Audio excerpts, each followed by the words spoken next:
वीज पडून एक महिला ठार तर 3 गंभीर जखमी। खामगाव तालुक्यातील घारोड येथील घटना। शेतात काम करून घरी परतत असताना वीज पडल्याने एका महिलेचा जागीच मृत्यू तर 3 महिला गंभीर जखमी झाल्याची घटना बुलढाण्याच्या खामगाव तालुक्यातील घारोड येथे घडली आहे। जखमी महिलांवर सध्या खामगाव उपजिल्हा सामान्य रुग्णालयात उपचार सुरू आहेत। कोकिळाबाई प्रकाश परकाळे या महिलेचा जागीच मृत्यू झाला।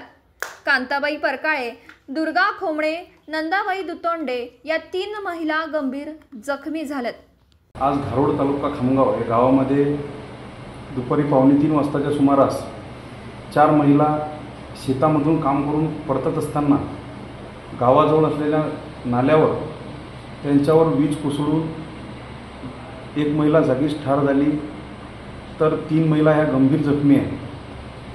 त्यांना सामान्य रुग्णालयामध्ये उपचारासाठी दाखल करण्यात आलेलं आहे आणि गावामध्ये वीज अवरोधक यंत्र हे बसवण्यात आलेले आहेत, परंतु गेल्या काही वर्षापासून हे नादुरुस्त अवस्थेत आहेत। आम्ही महसूल प्रशासनाला विनंती करून वारंवार हे वीज अवरोधक यंत्र सुरू करण्याबाबत विनंत्या केल्या, मात्र महसूल प्रशासनाने याची कोणतीही दखल घेतली नाही। यामुळे हे वीज अवरोधक यंत्र वेळीच नादुरुस्त असलेले वीज अवरोधक यंत्र जर या ठिकाणी बसवले गेले असते तर कदाचित ही घटना टळू शकली असती। या घटनेमुळे सर्वत्र गावावर या ठिकाणी शोककळा पसरलेली आहे।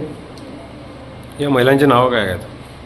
मृतक महिलेचं नाव कोकिळाबाई प्रकाश परकाळे आहे आणि कांताबाई दिगंबर परकाळे, तसेच दुर्गा भगवान खुमणे आणि नंदाबाई दुतोंडे ह्या महिला गंभीररित्या जखमी झालेल्या आहेत आणि त्यांना उपचारासाठी या ठिकाणी सामान्य रुग्णालयामध्ये दाखल करण्यात आले आहे।